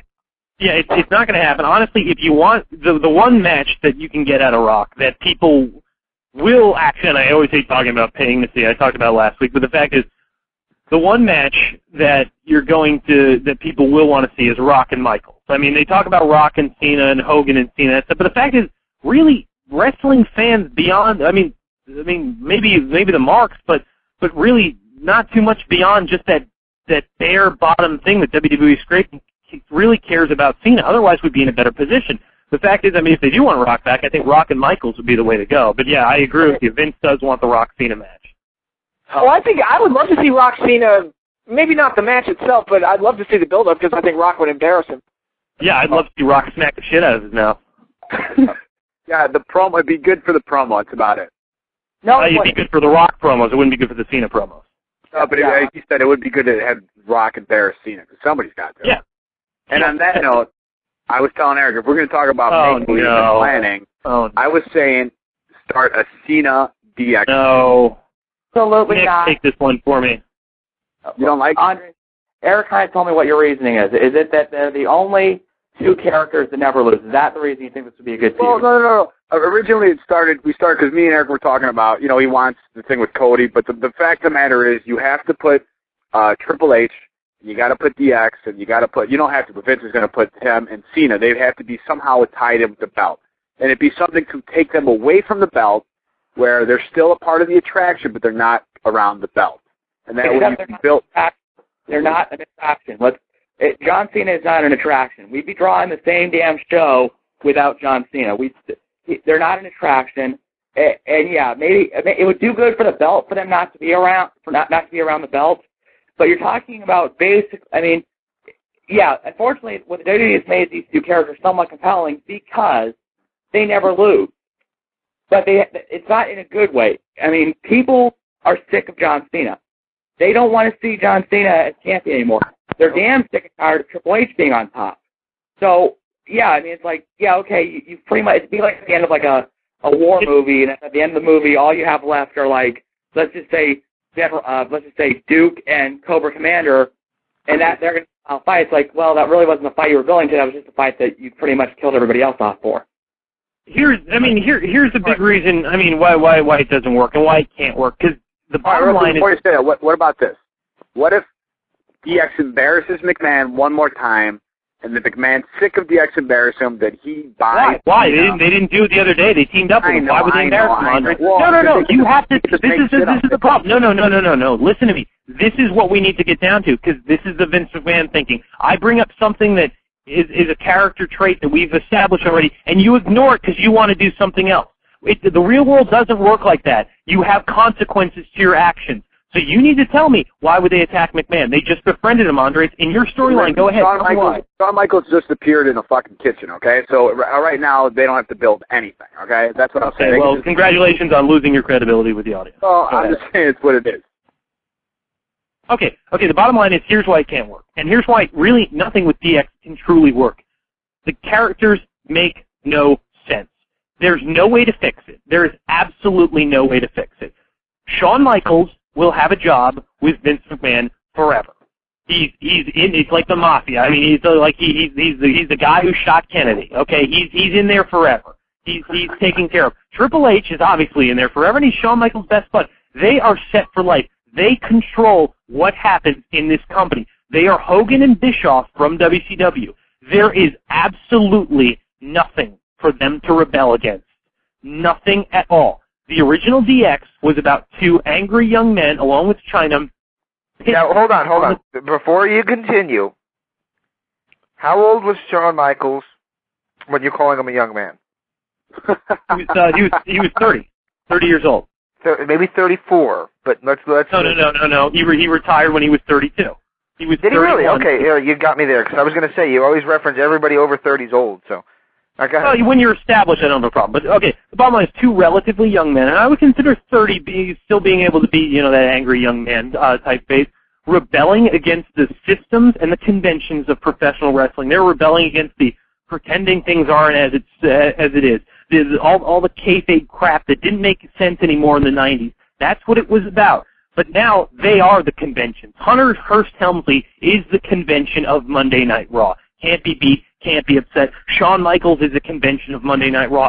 They are the convention. The fact is, it's this garbage nostalgia that most of the audience doesn't even remember because they weren't there. And if they did, like me, you'd be sickened to see what it is now. It's like when the NWO came to WWE. What was the point? The idea was that you were WWE taking over WCW. What's the point of you trying to take over what was the... They were the cancer that was going to kill it from within. It made no sense. And they were shocking to know when they were going to come to the ring because the camera didn't go black and white or anything, and like 5 minutes before they started walking. There were a lot of problems with the NWO. The bottom line is that's what DX is now. DX is, as I talked about a while ago, of how Shawn Michaels is not what he once was 10 years ago. DX makes no sense, and that's why when people suggest these storylines, well, what do you want to do with DX? Disband them as quickly as possible. They are a walking contradiction. They make no sense, and the only thing they're going to be there to do is to bury young talent. They're not putting over, excuse me, they're not putting over anybody. I'm sorry? I was going to say, and it's a shame because I think that Shawn Michaels, I know that we've talked about him being like just a white meat babyface now and the born-again Christian and everything, but even with that character, I think there's potential to do something with Shawn and have him establish young wrestlers. I remember the stuff he did with Jericho. I'll be fair. I think Shawn he's better than Hunter with making guys. In the SummerSlam match, he sold a lot more. And I think deep down, Shawn in the ring will always, he'll always make people look good. He's never been selfish in that respect.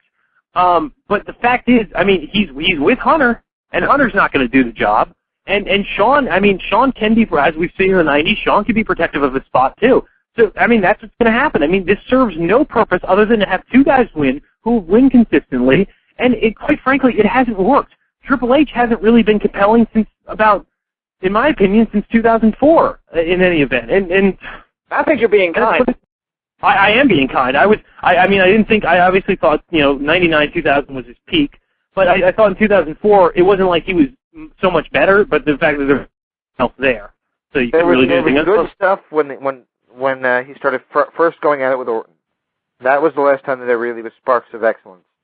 Well, yeah. The stuff with Batista was all right, but I think Eric and I have said this, once WrestleMania 21 was over, that should have been the end. Yeah. For him as the top guy. Well, he did help put over Hardy a little bit. Hardy never beat him. But I think go ahead. He didn't put over Hardy because he beat Hardy every time. And the reason he put over Hardy, the reason he pushed Jeff Hardy to be a top guy was he was hoping to screw over Chris Jericho. He saw Jericho come back and was getting over, and there was a lot of hope Jericho could be the one to help turn the company around a little bit. He was like, oh, no, this guy's been away for 2 years. We should be giving it to, oh, God, who the hell is here that isn't all the way on here? Oh, Jeff, come here. And he said, this guy who, gets drunk every 5 minutes, but he overcame all his demons, so come on, we're going to make Jeff the superstar. But it's crazy enough, he is the superstar, amazingly enough. Well, not anymore. He's gone. Well, I know, but he comes out and the crowd goes insane. Oh, Jeff is, up until last week, I thought Jeff, or whenever it was, a week and a half ago, whatever it was, Jeff was probably the most over guy in the company. He was the 2008 voted most popular wrestler by WWE magazine. Well, yeah.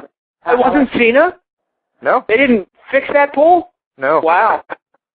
Well, speaking of someone that's unfortunately gone, someone we kind of, we talked about a little bit, we haven't really gone too far in, and I want to try to change gears a little here, is Angelina Love, as we all know, apparently has been deported.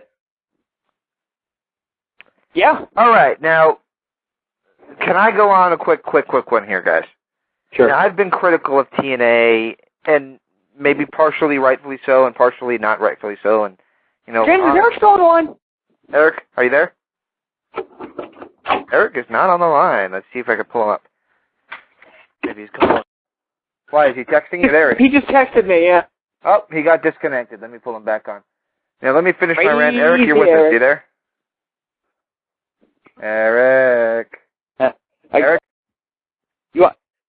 Well, if you're trying to pull Eric on, can I kind of make my point real quick? Sure, go ahead. Well, I mean, I think maybe James and I might agree a little bit.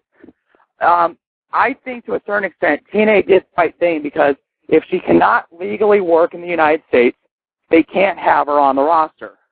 If it's going to be this big, drawn-out legal process where they may never get her back, they may have a smart move to let her go. Unfortunately, though, it's a huge hit for the Knockouts division because the single most compelling character is gone. The thing that was trying to make the whole division go was how great Aunt Angelina is, and now she's not there anymore. Yeah, it's a huge hit. I mean, this is something. Okay, when they lost Gail Kim, what was that, last year? I felt like, yeah, I mean, it's going to be a loss, but Gail's contributions were almost entirely in ring. Like, she was just a great wrestler, and I'm like, the way you replace that is with great wrestlers, and I think they've done that with Sarita, Alyssa Flash, and even Taylor Wilde, who everybody seems to hate for whatever reason. But Angelina, she loves the knockouts, and you couldn't wait to see him, but she's not a stalker or anything. Yeah, whatever. But with Angelina, I mean, she was by far the best heel, one of the best heels on the show, not just within the knockouts. And to lose that presence, it's going to be, they're going to have to make some major adjustments. Oh, I mean, there's no doubt. I mean, I'm such a dork, I tape Impact every week, and then I actually do rewatch it. And I was just watching, I'm like, her little, minute segment with Velvet, I'm like, God, there's nobody that can slide in there. I mean, Velvet's okay on the mic, but she's not going to be the same as Angelina. I mean, I don't know what they're going to do. I mean, there's still Madison around, so maybe they'll reunite her and Madison to keep the beautiful people name around, but to me, it's almost like the Four Horsemen without Ric Flair. It's like they can potentially be a good stable, but it's like there's not that big. Well, Madison Ray's not that good, and she's also not that attractive. Eric, are you there? Ouch! Yeah, can you guys hear me? Yeah, you can. We can. All right, let me give you my opinion here, because of all of us, what's that? I was kind of trying to make. I kept getting on mute, but I just want to make my Angelina point. If that was okay. I'll make this real quick, and then you can go for it. Okay. Having battled immigration, not myself, but for my wife and all that, I know a little bit about the visa laws and all that. And in order to come here on a fiancé visa, you have to have a fiancé willing to sponsor you, and you have to then, when they get to that country, marry them within 3 months of when you set foot on the land. That's how that works. I will help Angelina with that. I'm sure you will. If you have an employer visa, you also have to have a sponsor. The sponsor of that visa has to send in something to the government saying why this person, outsider from the United States, has a skill that would require and warrant them being allowed within the confines of the country, that this person could do a job differently or better than an American could. That is the sponsor for the bill, for the visa. Now, TNA would have to have filled that part out. WWE did fill that out. I'm not sure who's to blame. I can't say, but all I got to say is everybody's putting all the blame on Angelina. I think there needs to be a second look as well, because I think somebody in TNA should have realized that this needed to be done. Yes, I think I'm going to blame. I will blame Angelina here because it's fine. And I'm the biggest Angelina fan, or one of the biggest Angelina fans there is, as far as her work and her character. But you're right. If you're running a company, you need to know about your employees. You need to know that they can legally work in this country. And Nick's right. It's going to be impossible. They're not going to be able to find anybody to fill that spot, and it sucks because I've heard there's if she's investigated, she could face up to something like 10 years in prison. She could be give all that stuff, give all the money she earned back. Go ahead.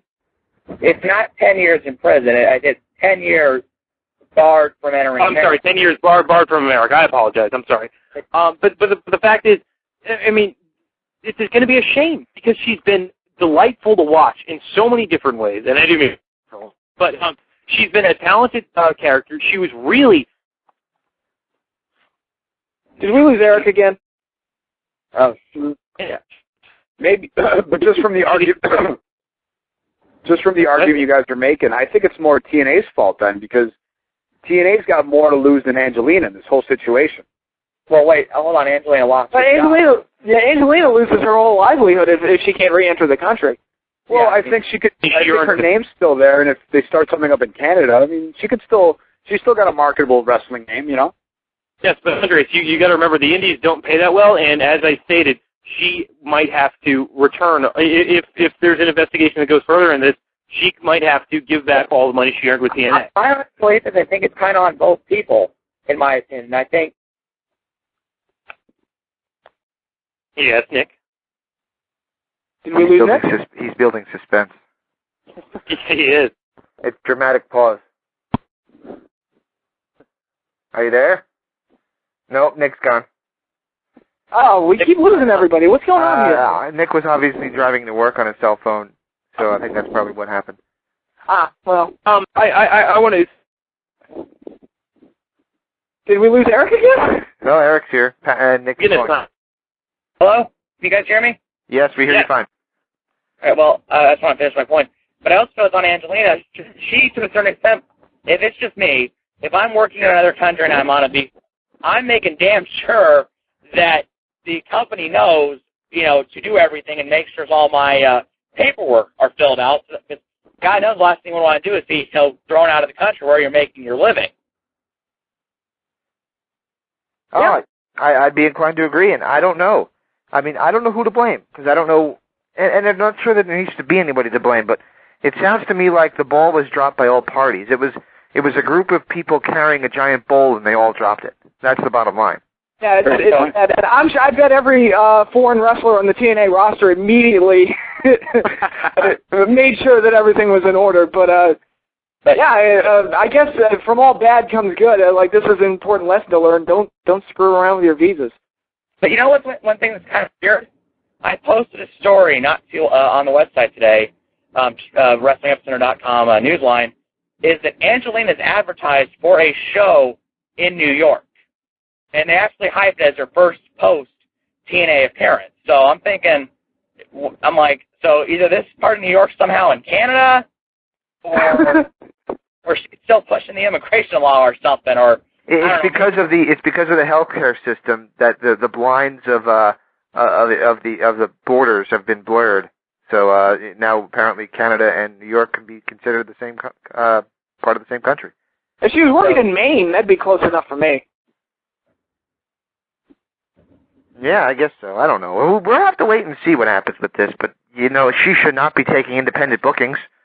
No. I mean, for God's sakes, Rick Martel, who owns property in Florida, cannot accept independent bookings inside the United States because of his visa situation. Wow. That's the truth.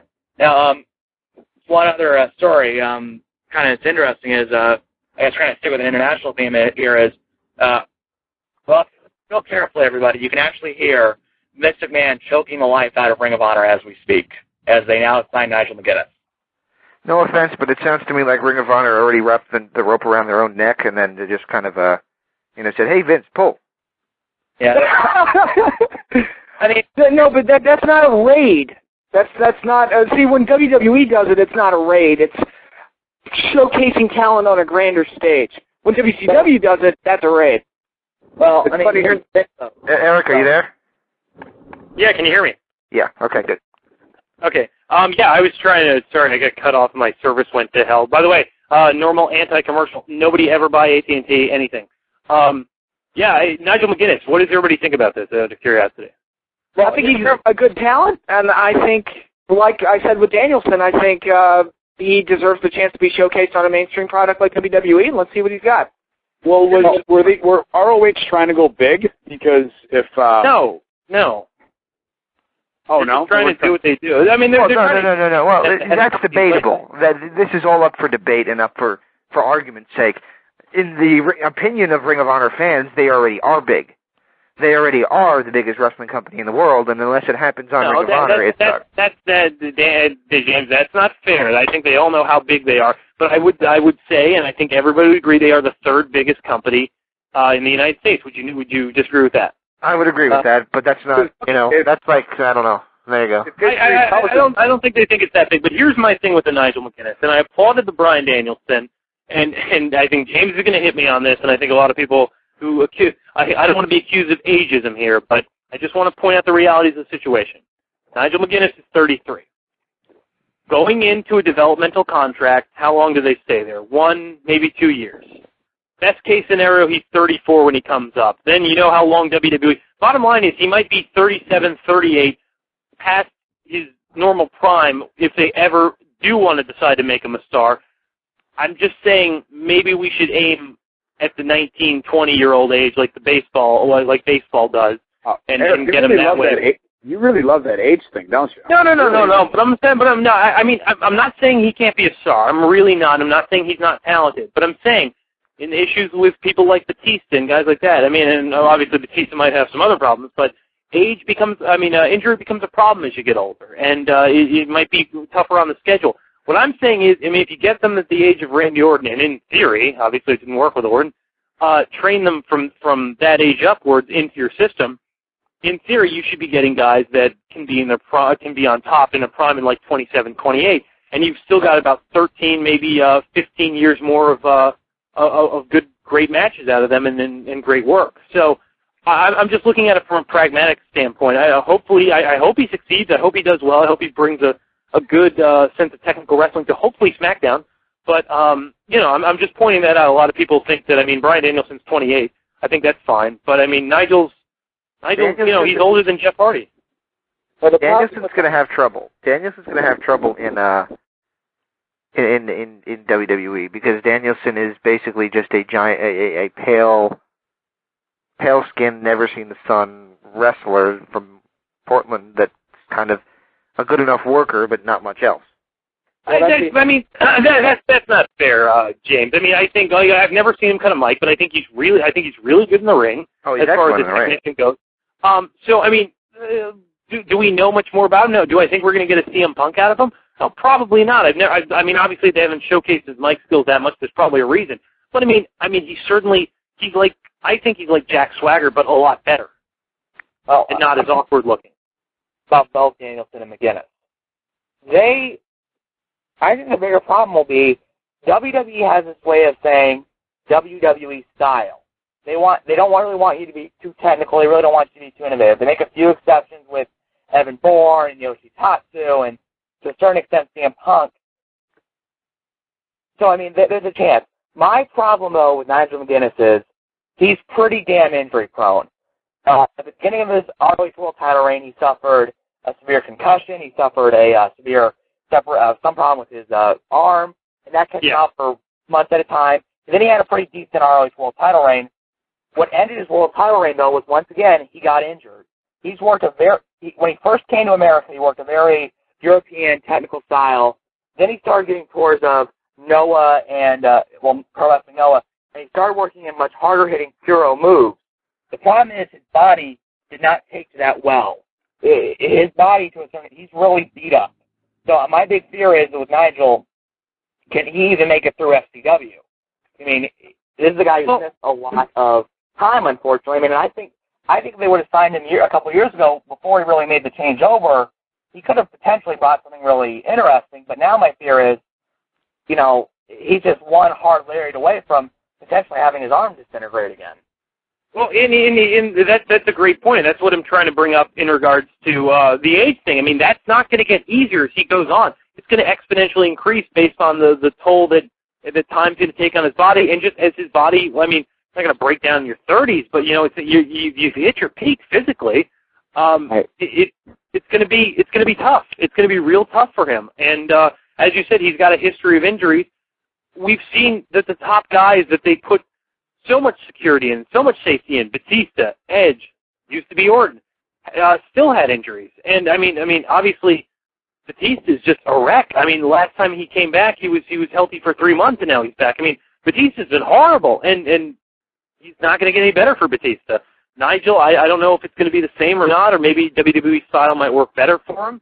But Bret Hart told a story once about WWE style. In Japan, he was working Dick Murdoch, and Dick said, "You got to learn to work WWE style." He said, "What's that?"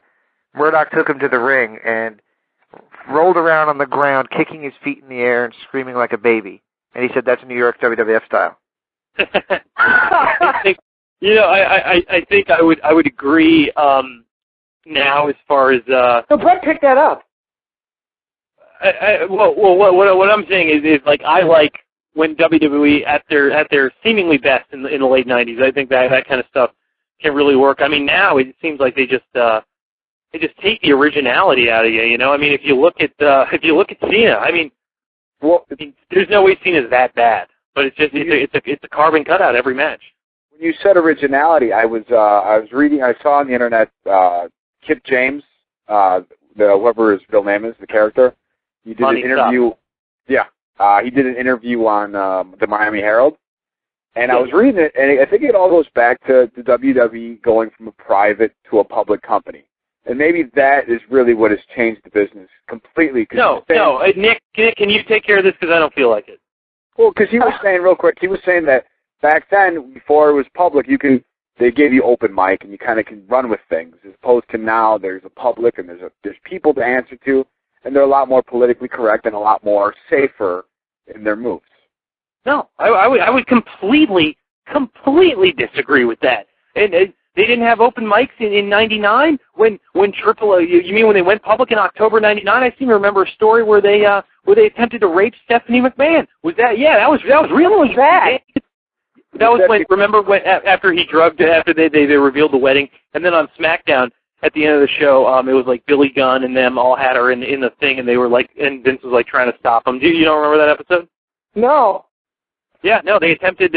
Obviously, I guess it was a ploy because I guess Stephanie was quote unquote in on it. But the fact was, you think that's PC? Is that something you can talk about at a dinner party, Andres? That one of the characters tried to rape the other character? Oh, I completely disagree with. That was probably when they were still letting people do what they kind of wanted to do. It was a little freer creative control. Okay, but Andres, I'm saying that was a public company then. And it was also a public company when Triple H was screwing somebody's brains out. Yeah, necrophilia. How's that work out for you, Andre? Well, that's a bullshit argument. To defend it real quick, it's because they were transitioned. It doesn't happen overnight. The rumors don't really start going. You mean all right, I'm gonna afterward? I feel bad for Andres. He always gets beat up on. Yeah, I feel sorry for it too, and I'm going to agree with Andres. I do agree that that's probably what they're doing. But why they're doing it now, I don't understand the logic of it. Because they'd be more popular, and I'm not a fan of that kind of programming. I really am not, and I've argued till I was blue in the face against the Attitude Era, but there's no point doing it anymore. But James, no one's arguing.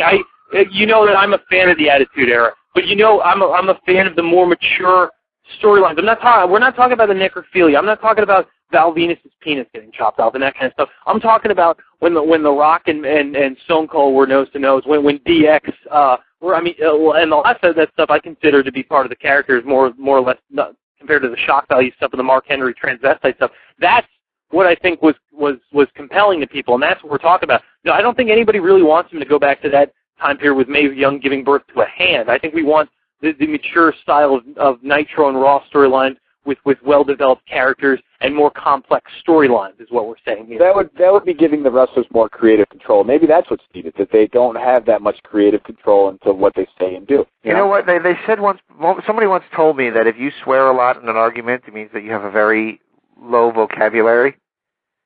And maybe that's what the problem is with wrestlers, though. A lot of them did use a lot of that kind of shock and pointing to their crotch thing, and I'm not talking about Michaels or Triple H, to mask the fact that they really didn't have much else to do. Oh, I agree. And we've talked enough with enough of them to know. I mean, they're certainly smarter than football players, basketball players, or generally most athletes. But I mean, they're not going to sound really elitist to me. But generally, they're not. They probably couldn't have the conversations we're having right now about the product. I'm not saying all of them, but a lot of them can be very vulgar and very. And we've talked to them. We've talked to people like that. And maybe you're right, James. I mean, I think that's a valid point. All right. Well, how much time we got, guys? We got like 10 minutes. We got 10 minutes left to go. We got like 6, but still, it's a good finish up. Nick's off the line, isn't he? Yeah, Nick has got to go to work. Who wants to actually see Breaking Point this Sunday? I'm going to watch it. I'm not going to order it. I'm going to watch it, but I mean, I'm watching it for the Punk, Taker, Ziggler-Morrison match. I want to point out something that's kind of interesting. It's kind of a bit of news that people listening might be interested in.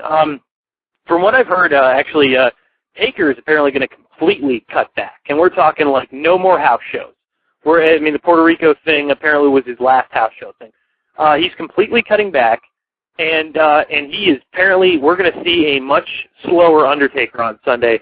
And that points to me to the fact that Punk's going to win. However, I've heard from numerous sources, I'm sorry, there's a siren in the background. I've heard that from numerous sources that they feel that Taker's going to win, which to me would be completely ass backwards to cut Taker short, to cut Punk short, and number two, to give the belt to a guy who can't appear in your house shows. I think would be idiotic. But well, I've read those sources too, but a lot of the sources and the things that I read on the internet seem to like I was reading this thing online about the direction of what TNA is going to do at Bound for Glory. Well, I was like, well, it's reported that AJ and Sting is going to be the title match, and blah blah blah, and all this stuff. It's like, well, I read the spoilers for Impact. I could guess every single one of those things that they pointed out just by reading the spoilers.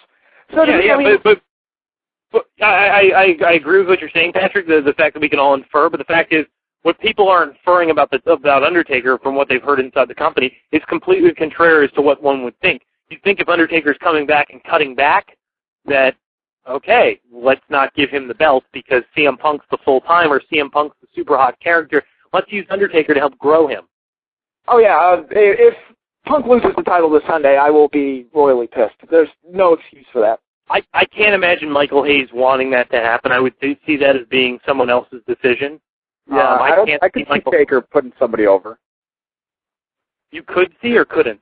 I think I could. I think I could see him just stepping back and realizing that he's getting older. And well, I mean, my idea is to have. Oh, by the way, apparently, you know, we've talked for a while on the show about Punk needing a bodyguard. Apparently, that idea has been kicked around backstage. Who's it going to be? Please tell me it's not going to be that big black guy that they have on ECW that doesn't have any kind of... He's Regal's bodyguard. He's been kicked around as one. Has it really? He's been, they like him. They like him a lot. Why would Punk be the bodyguard? Because he's a pipsqueak. You wouldn't, well, he's 6 foot tall, but yes, in the world of WWE, he isn't the biggest guy. But neither was Brett. But the idea being, you know, just, I mean, it would help him. I think it would help his character a little to have some followers, and we talked about that on the SummerSlam show, with Punk having maybe an alliance with the Hart Dynasty, joining him, guys like that. Festus was the other guy kicked around. I think we've talked about it here. Mike Knox, I think, should be the guy maybe put in that position. I don't think Mike Knox is expertly talented, but I think he's showing something, and I think maybe Taker's the guy to bring it out of him. So I would go with Knox personally, and we've talked about that quite a bit. Well, plus the bodyguard would in theory not be as good as the talent that he's guarding. You know, Diesel was not supposed to be as good as Shawn Michaels. Exactly. Yeah, he just has to be big and believable to be a tough brawler. Right. It's a shame, Eric, you didn't get to see a nice little nick. We didn't talk about SmackDown too much, and you didn't get to see your little nickname for Matt Hardy. What was it? We have, what's that again? Oh, name for Matt Hardy. Okay, let's hear this. Andres, I've said this on the show before. Fat Hardy, I've said it before. Oh. Well, okay, now, I want to say this. Yeah, I want to say this. I'm not like Eric, and I don't, poke fun at everybody who has the slightest hint of a gut, but Matt Hardy needs to get on a goddamn treadmill. I'm like, when you get to a point where you disgust me, it's like, dude, you need to. It's not even that. And I think we're going to go over time, but I guess it's going to be archive footage for people who do like to listen to the extra stuff. But it's not even the gut. It's the receding hairline. The fact that he cut his hair to like shorter than underneath his ears.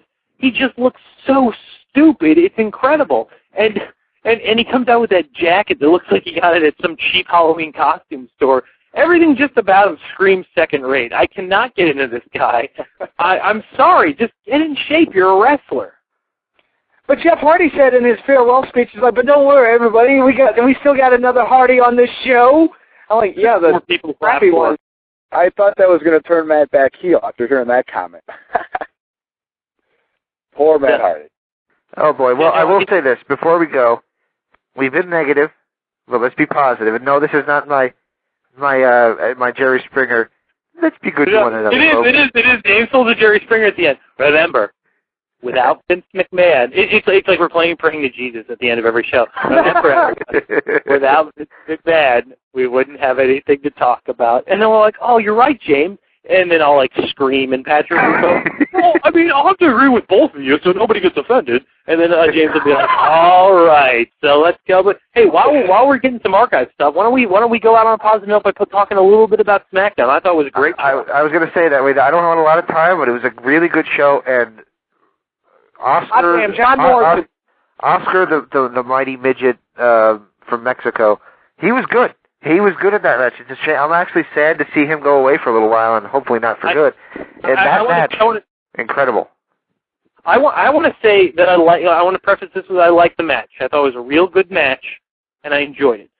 I did think it was a bit overhyped because I heard JR, I heard all these people talk about how great it was, and to be honest, it didn't live up to my expectations. Not to say I didn't think it was a very, very great match, but I do think John's match with Edge was better. I think his match with Jericho is better too on Superstar. I think he's had a lot of great ones.